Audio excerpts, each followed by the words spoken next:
오늘 주님께서 주신 말씀은 이사야서 40장 12절로 31절까지의 말씀입니다. 다 같이 한 목소리로 봉독하시겠습니다. 누가 손바닥으로 바닷물을 헤아렸으며 뼘으로 하늘을 쟀으며 땅의 티끌을 되에 달아보았으며 접시저울로 산들을 막대저울로 언덕들을 달아보았으랴. 누가 여호와의 영을 지도하였으며 그의 모사가 되어 그를 가르쳤으랴. 그가 더불어 의논하셨으며 누가 그를 교훈하였으며 그에게 정의의 길로 가르쳤으며 지식을 가르쳤으며 통달의 도를 보여주었느냐. 보라, 그에게 열방이 통의 한 방울 물과 같고 저울의 작은 티끌 같으며 섬들은 떠오르는 먼지 같으리니 레바논은 땔감에도 부족하겠고 그 짐승들은 번제에도 부족할 것이라. 그의 앞에는 모든 열방이 아무것도 아니라 그는 그들을 없는 것 같이 빈 것 같이 여기시느니라. 그런즉 너희가 하나님을 누구와 같다 하겠으며 무슨 형상을 그에게 비기겠느냐. 우상은 장인이 부어 만들었고 장색이 금으로 입혔고 또 은사슬을 만든 것이니라. 궁핍한 자는 거제를 드릴 때 썩지 아니하는 나무를 택하고 지혜로운 장인을 구하여 우상을 만들어 흔들리지 아니하도록 세우느니라. 너희가 알지 못하였느냐? 너희가 듣지 못하였느냐? 태초부터 너희에게 전하지 아니하겠느냐? 땅의 기초가 창조될 때부터 너희가 깨닫지 못하였느냐? 그는 땅이 궁창에 앉으시나니 땅에 사는 사람들은 메뚜기 같으니라. 그가 하늘을 찰과 같이 펴셨으며 거주할 천막같이 치셨고 귀인들을 패하시며 세상의 사사들을 헛되게 하시나니 그들은 겨우 심기고 겨우 뿌려졌으며 그 줄기가 겨우 땅에 뿌리를 박자 곧 하나님이 입김을 부시니 그들은 말라 회오리 바람에 불려가는 초계 같도다. 거룩하신 이가 이르시되 그런즉 너희가 나를 누구에게 비교하여 나를 구하 동등하게 하겠느냐 하시니라. 너희는 눈을 높이 들어 누가 이 모든 것을 창조하였나 보라. 주께서는 수요대로 만상을 이끌어내시고 그들의 모든 이름을 부르시나니 그의 권세가 크고 그의 능력이 강함으로 하나도 빠짐이 없느니라. 야곱아, 어찌하여 내가 말하며 내가 이르기를 내 길은 여호와께 숨겨졌으며 내 송사는 내 하나님에게서 벗어난다 하느냐. 너는 알지 못하느냐? 듣지 못하였느냐?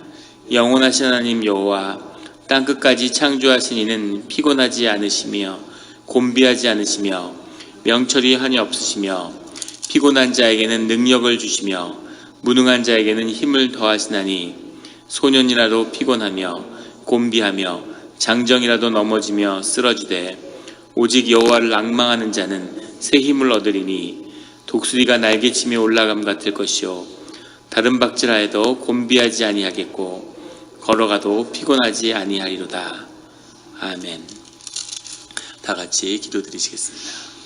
하나님 아버지, 감사합니다. 주의 음성을 듣고자 저희가 새벽 제단 앞에 모였습니다. 우리 마음의 기도와 우리 마음의 묵상이 주님께 연락되기로 합니다. 감사드리며 예수 그리스도의 이름으로 기도드렸습니다. 아멘. 오늘 이사야서 40장 12절의 말씀은 이렇게 시작하고 있습니다. 누가 손바닥으로 바닷물을 헤아렸으며 뼘으로 하늘을 쟀으며 땅의 티끌을 되에 달아보았으며 접시저울로 산들을 막대저울로 언덕들을 달아보았으랴. 여기 나오는 손바닥, 뼘, 돼, 접시저울, 막대저울은 그 당시에 도량들인 거죠. 세상을 이렇게 질량을 재어보는 도량들인데 이런 것들로 손바닥으로 바닷물을 헤아릴 수 없는 것처럼 접시저울로 산들을 달 수 없는 것처럼 누가 세상의 만물을 감히 헤아릴 수 있겠느냐 이렇게 물어보는 거죠. 그런 사람이 없다는 것이겠죠. 13절에 누가 여호와의 영을 지도하였으며 그의 모사가 되어 그를 가르쳤으랴. 주님께 모사라는 건 어드바이저죠. 누가 주님께 충고할 수 있겠느냐, 그런 사람이 있겠느냐, 그런 존재는 없다는 겁니다. 하나님 높으신 분이고 유일한 분이고 그 하나님의 능력은 우리가 헤아릴 수 없이 그렇게 크신 분이라는 것을, 삶이 무너지고 삶의 어려운 자리에 처할수록 우리의 하나님이 얼마나 크신 분임을, 일이 이렇게까지 됐는데 하나님이 이 일을 돌이키실 수 있을까? 그러실 수 있는 분이라는 거죠. 우리가 상상할 수 없는 그런 능력의 하나님이 우리 아버지가 되셨다고 하는 그 고백을 주님께 드리고 있습니다. 늘 어려운 삶의 자리에서 크신 하나님을 만나는, 더 큰 하나님을 기대하는 우리 성도님들이 되시기를 예수 그리스도의 이름으로 축원합니다. 15절에 보라, 그에게는 열방의 통에 한 방울 물과 같고 저울의 작은 티끌 같으며 섬들은 떠오르는 먼지 같으리니. 16절에 레바논은 땔감에도 부족하겠고 그 짐승들은 번제에도 부족할 것이라. 레바논은 그 숲으로 유명한 곳인데 그곳의 나무를 다 가져가도 땔감으로 족할 수 있겠느냐. 그 짐승들을 번제, 세상의 짐승들을 다 번제로 드려도 부족할 만큼 주님에게 세상은 작고 주님은 크신 분이라는 고백을 드리는 거죠. 내가 작게 느껴질 때, 내가 작을 때 주님이 얼마나 크신 분임을, 주님은 얼마나 크신 분일까요? 주님은 얼마나 크신 분일까요? UFO가 세상에 많이 출몰을 하는데, 외계인이, UFO는 있겠죠. 미확인 비행물체 물론 있겠지만 외계인이 UFO 타고 지구를 찾아올까요? 안 찾아올까요? UFO가 나타났다 봤다는 사람은 많은데 외계인이 UFO를 찾아올까요? 안 찾아올까요? 도전을 드렸는데 저도 예전부터 그게 굉장히 궁금해서 UFO 그런 글도 많이 찾아보고 그랬는데 한 물리학자분이 거기에 대한 명쾌한 답을 주셨어요. 그 답을 듣고 아, 그렇구나 하고 깨달았습니다. 외계인이 찾아올 수도 있겠지만 UFO를 타고 찾아오는 일은 없다는 거죠. 그 이유는 뭐냐면 그분의 설명이 문명의 단계를 3개로 나눠볼 수 있는데 에너지의 소비를 기준으로 문명을 가름할 수 있다는 거죠.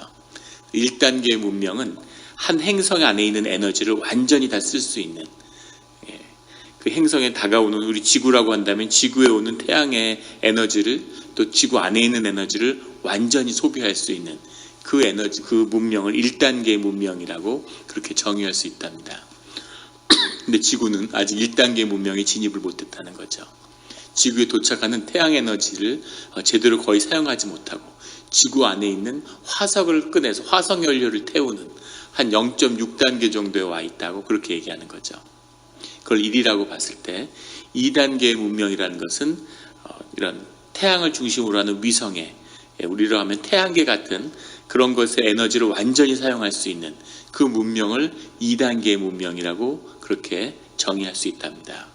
그리고 은하계, 한 은하계의 문명을 완전히 다 에너지를 쓸 수 있는 단계가 3단계의 문명 정도 되는데, 그것이 우리가 영화에서 보는 스타트rek이나 스타워즈에 나오는 은하제국, 그 정도의 문명이 될 거라는 거죠. 근데 이 문명과 문명의 차이가 어느 정도냐면 1단계 문명과 2단계 문명의 격차가 사람과 개미의 격차보다 클 거라는 거죠. 그런데 지구에서 행성을 가로질러서 비행체를 타고 찾아올 정도면 3단계 문명 정도는 돼야 된다는 겁니다. 한 단계, 1단계와 2단계 문명이 개미와 사람의 차이보다 큰데 1단계 문명에도 미치지 못하는 0.6단계에 있는 지구에 3단계에 있는 문명이 찾아온다 그러면 설령 신이라고 하든 뭐라고 하든 사람이 감당할 수 없는 그런 존재일 거라는 거죠. 그리고 왔다 간지도 모를 거라는 겁니다. 왔다 간지도 모르고 지구를 만들었다 없앴다 해도 전혀 지각할 수 없다는 거죠. 하물며 2단계 문명에서 1단계 문명을 찾아와도 사람이 개미하고 교제를 하겠습니까? 사람이 개미굴을 발견했는데 개미하고 친구가 돼야지, 개미한테 메시지를 전하고 개미하고 인격적인 교제를 하려고 그럴까요? 그렇지 않은 것처럼 2단계, 그것도 아니고 3단계의 문명이 지구를 찾아온다면 인간한테 무슨 메시지를 주고 무슨 교제를 하겠냐는 거죠. 그래서 우리가 아는 방식, 외계 문명이 있는지 없는지는 모르겠지만 있다 한들 찾아와도 우리가 기대하는 그런 교제는 이루어지지 않는다는 거죠. 그것이 이 과학자가 얘기하는 문명의 단계입니다. 그런데 만약에 태양계가 있고 수많은 그 행성 가운데 은하계가 있고 사절지 종이에다가 은하계라고 할 때 태양계는 한 점이라고 그러죠. 근데 초은하단에 우리 은하계를 찍을 때 은하계는 한 점으로 찍힌답니다. 근데 그 은하계는 초은하단에 한 점으로 찍힌다는 거죠. 근데 그런 거대한 우주를 말씀으로 창조하는 그런 존재가 있다면 그런 존재가 어떤 존재일지 우리가 상상이 되십니까? 표정들을 보시니까 이제 오늘의 말씀의 고백이 와 닿는 것 같아요. 주님은 크신 분인데 도대체 얼마나 크신 분일까? 상상할 수가 없는 거죠. 우주만큼 복잡한 게 인간의 뇌라고 그러죠. 인간이 이렇게 지혜가 있고 이렇게 문명이 발달한 것 같지만 아직 곤충 수준의 그런 자율적인 그런 지능을 인간이 만들지 못하죠. 곤충 수준의 그런 인공지능도 만들어내지 못합니다. 인간의 뇌를 만든 존재가 있다면 도대체 어떤 존재일까? 근데 그런 존재가 우리와 교제를 하고 우리에게 다가와서 우리의 수준에서 우리의 언어 가운데 주님의 계시를 증거하고 있는 거죠. 사랑의 비밀이, 그 삶의 인내의 비밀이, 고난의 비밀이, 십자가의 비밀이 얼마나 큰 것인가는 우리가 정말 가늠할 수 없는, 우리가 이렇게도 저렇게도 가늠하지만 상상할 수 없는 하나님의 큰 능력과 은혜와 사랑이 우리와 함께하고 있다는 겁니다. 늘 그런 하나님을 기억하고 그 하나님과 함께하는 우리 성도님들이 되시기를 예수 그리스도의 이름으로 축원합니다. 18절에 그런즉 너희가 하나님을 누구와 같아 하겠으며 무슨 형상을 그에게 비기겠느냐. 19절에 우상은 장인이 부어 만들었고 장색이 금으로 입혔고 또 은사슬을 만든 것이라. 그 당시에는 사람들이, 그 당시도 아니고 지금도 사실은 마찬가지죠. 한 나라에 그 실체가 그 신에 있다고 믿은 거죠. 신과 신의 대결이라고 믿는 겁니다. 그래서 한 민족과 민족이, 나라와 나라가 붙는 것은, 열방이 대결하는 것은 신의 대결이라고 믿었던 거죠. 그래서 바벨론에는 마르둑이라고 하는 신이 있고, 그리고 유다에는 야훼라는 신이 있는 거죠. 그런데 바벨론이 더 세니까 당연히 마르둑이 더 센 겁니다. 둘이 붙어서 유다가 망하고 유다의 사람들 노예로 끌려왔죠. 그것은 야훼의 신이 마르둑에게 굴복했고 이제는 야훼의 신이 마르둑의 노예가 되는 거죠. 이것이 당시의 사람들의 믿음이고 받아들이는 거죠. 두 가지 측면이 있는데, 세상이, 영적인 실태가 세상의 뒤에 더 중요한 중심이 된다는 걸 인식하는 건 사람들이 영적인 존재고 영을 느끼는 거죠. 그런 면에서는 일리가 있는데, 그런데 보이는 것이 이겼다고 해서 보이지 않는 세상이 결정되었다고 보는 것은 잘못된 넌센스인 거죠. 하나님 이렇게 크신 분인데 이 시온의 성전이 무너졌다고, 하나님이 무너졌다고 믿었던 그 사람들에 대한 도전을 주고 계신 거죠. 하나님은 상상할 수 없이 큰 분이라는 거죠.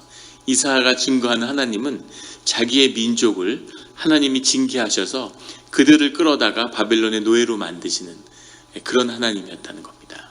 그런데 그걸 통해서 이 야훼 신앙이 부활하는 거죠. 상상할 수 없는. 바벨론의 이 포로기가 없었으면 유다 왕국은 그냥 소멸하고 사라지고 말았을 겁니다. 그런데 그 시련과 그 아픔과 노예의 삶을 통해서 하나님에 대한 신앙이 새로워지고 하나님을 다시 만나고, 그리고 그때 성경이 다시 편집되고 그때 예배가 부활하고 그때 이런 이사야 선지서와 같은 이런 말씀이 나타나는 거죠.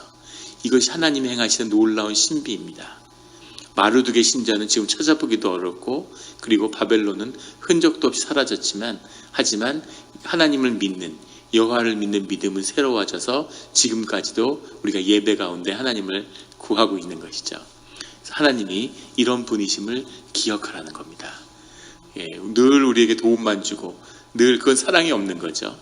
아버지가 영국 속담에 자식을 사랑하면 여행을 보내고 자식을 망치고 싶으면 용돈을 많이 줘라, 뭐 이런 속담이 있는데, 그런 소설에 나오는 얘기도 있죠. 계모가 왔는데 본처에 자녀가 미운 거죠. 그러니까 잘해주고 용돈을 계속 주는 겁니다. 그러면 삶을 망치죠. 하나님이 계속 우리 삶에 좋은 것만을, 눈에 보기에 좋은 것을 더하면 삶이 다 파괴되고 말겠죠. 삶의 진실은 고난 가운데 주님을 만나는 것이라는 것을, 그 비밀을 우리에게 증거하고 있습니다. 그런 주님을 만나는 우리 성도님들이 되시기를 예수 그리스도의 이름으로 축원합니다. 27절에 보면 야곱아 어찌하여 내가 말하며 이스라엘아 내가 이르기를 내 길은 여호와께 숨겨졌으며 내 송사는 내 하나님에게서 벗어난다 하느냐. 하나님을 믿고 하나님을 주라고 고백하는데 내 여호와께 내 길이 숨겨지고 내 송사는 하나님이 알지 못한다, 이렇게 얘기한다는 거죠. 하나님이 계시겠지, 하나님이 크신 분이지, 그런데 하나님이 나는 안 도와주시네. 내가 당한 억울한 일은 주님이 모르시지, 내가 가는 길은 주님이 알지 못하는구나, 이렇게 왜 이야기하냐는 거죠. 우리의 삶을 보는 것 같습니다. 우리가 하나님이 왜 내 기도에만 응답을 하지 않으시네, 내 길은 하나님이 모르시는구나, 내가 어떤 일을 당했는지 하나님이 알지 못하시는구나, 그렇게 주님 앞에 이야기하고 있는데 그렇지 않다는 겁니다. 주님이 그 모든 것을 아시고 모든 걸 보고 계시다는 거죠. 그런 주님, 모든 일을, 또 반대의 경우도 있죠. 하나님께 의지하고 하나님께 예배드리고 내 삶이 다 주님께 속하였습니다, 그렇게 고백했는데 교회당 문을 나서고 아주 작은 일 하나도 내가 고민하는 거죠. 이걸 어떻게 할까, 저렇게 할까, 이럴까 저럴까. 그런 것을 왜 주님께 우리가 물어보지 않는지, 그게 참 신비인 거죠. 새벽 기도에 매일 오시는데 아주 작은 질문 하나라도, 큰 질문을 물어보는 게 아니라 작은 질문을 주님께 물어볼 때 주님이 거기에 답하시는 거죠. 우리의 마음의 심령 가운데 분명한 답을 주시는 겁니다. 그럴 때가 많아요. 전날 저녁에는 너무 복잡하고 어려운 문제라서 1시간을 고민해도 답이 없는 거죠.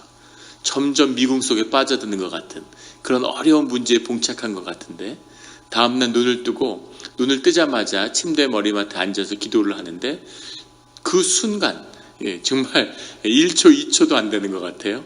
그 순간 답을 알겠는 거죠. 이렇게 명확하고 이렇게 분명한 답을 아는데 어젯밤에 왜 고민이 됐을까, 그런 신비를 경험할 때가 있습니다.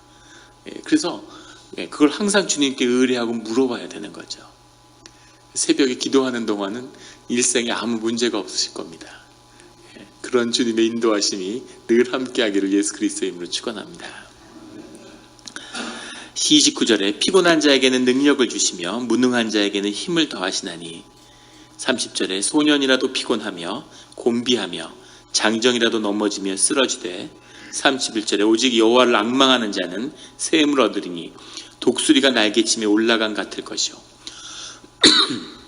우리의 에너지와 우리의 힘이 심령 가운데서도 오는 거죠. 우리의 의지와 우리의 육체에서도 동시에 힘이 옵니다. 그래서 우리가 의식의 힘을 키우고 논리의 힘을 키우고 말의 힘을 키우고, 이것이 모두 교육이죠.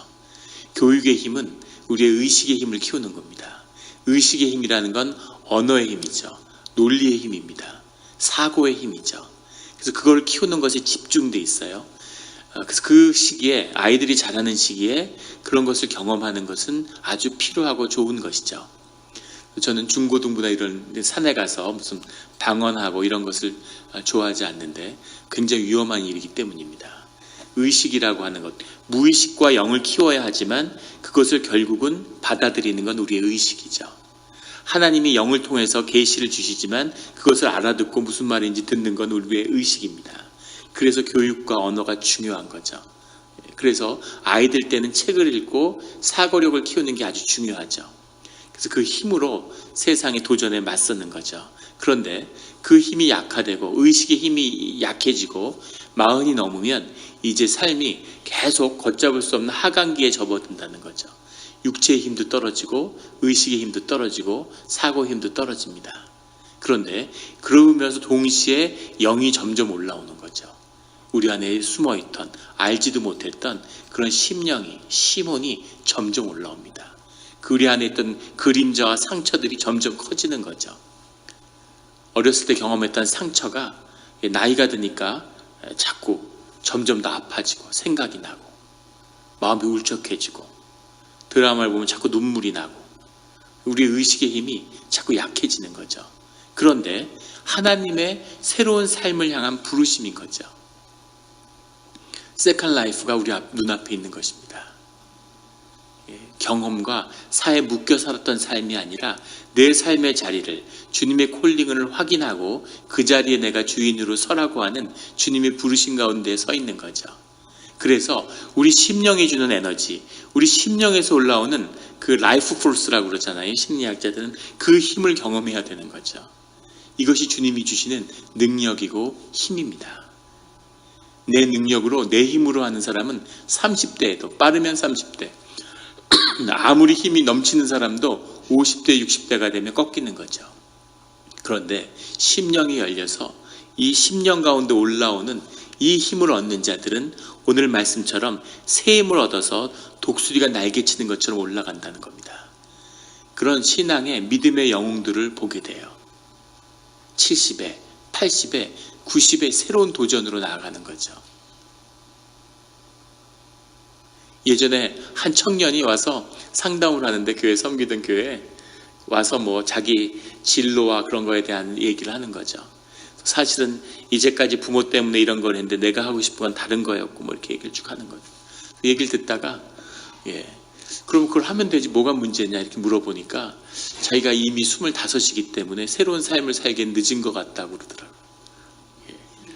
25살밖에 25년밖에 안 살았으니까 삶의 끝에 와 있는 것 같은 느낌인 거죠. 너무 오래 살아가지고 25세인데 무슨 삶의 희망이 있겠냐 이렇게. 근데 저희 눈으로 보기에는 이제부터 글을 배워도 기억 니은부터 새로 배워도 못할 게 없을 것 같은데 그런데 나는 이제는 늦었어. 늦은 거죠. 그러면 늦지 않았다고 새로운 삶이 기다린다는 그것을 마주하게 되면 새로운 삶이 일어나는 거죠. 그런 분을 뵌 적이 있어요. 50대인데 은퇴를 했습니다. 평생 공무원하다 은퇴했는데 이분이 이런 일반 대학 교육을 받지 않은 거죠. 대학 공부를 하고 싶은 거죠. 나이 50이 넘었는데 중반에 무슨 공부를 새롭게 할 수 있을까? 기억도 안 되고 정신도 없는데 그런데 대학을 한번 다녀보고 싶은 마음이 평생 있었던 거죠. 그래서 대학교 1학년으로 입학을 한 겁니다. 대학교 1학년에서 입학해서 아이들하고 같이 밥도 먹고 수업도 그러니까 좋으신 거죠. 그 대학을 다녔는데 적성에 잘 맞으시는 거예요. 자기 자리를 찾은 거죠. 그래서 대학교 4년을 다니고 또 석사를 마치고 또 박사를 마치고 10년을 공부하셔서 60대 그 학교의 교수가 되셨어요. 교수가 돼서 10수년을 가르치셨습니다. 학교도 뭐 연금 있는 것도 아니고 아무 부담이 없죠. 학교에서 뿌리내고 너무 좋은 모습을 보니까 선생님으로 쓴 거죠. 새로운 삶을 사는 거죠. 새로운 삶을, 새로운 힘과 새로운 에너지를 믿음으로 우리의 영이 열릴 때, 우리의 아픔이 해결될 때 우리 삶 가운데 큰 에너지를 경험하게 되는 거죠. 피곤하고 힘들고 지치고 짜증이 올라오고 에너지가 다 부족해서 생기는 일인 거죠. 우리가 새로운 힘을, 의식의 힘이 아니라 피트니스 한다고 생기는 육의 힘이 아니라 우리 내면의 힘을, 이 심령의 힘을 구해야 되는 그 문을 여는 자들이 새로운 삶을 열고 일생 가운데 주님의 일을 이뤄내는 거죠. 그 힘을 얻는, 그 능력을 얻는, 그 축복을 얻는 그런 우리 성도님들이 되시기를 오늘 말씀처럼 믿음으로 이 말씀을 취하시기를 원합니다. 오직 여호와를 앙망하는 자는 새 힘을 얻으리니. 오늘 같이 한번 봉독할까요? 오직 여호와를 앙망하는 자는 새 힘을 얻으리니 독수리가 날개침에 올라감 같을 것이요 다른 박질하여도 곤비하지 아니하겠고 걸어가도 피곤하지 아니하리로다. 예수 그리스도의 이름으로 우리 가운데 모든 곤비함과 피곤함은 물러갈지어다. 그 축복이 함께하는 새벽의 제단이 되기를 예수 그리스도의 이름으로 축원합니다. 기도드리시겠습니다. 하나님 아버지 감사합니다. 저희가 일상을 살기에도 힘에 부치고 너무 삶이 여러 가지가 잘 풀려지지 않고 삶이 곤비하구나. 또 피곤해서 아이들하고도 시간을 보내기가 힘들고 어떤 일을 도전할 만한 엄두가 나지 않고 심지어 작은 하나를 물건을 사러 가는 것도 피곤할 때가 있습니다.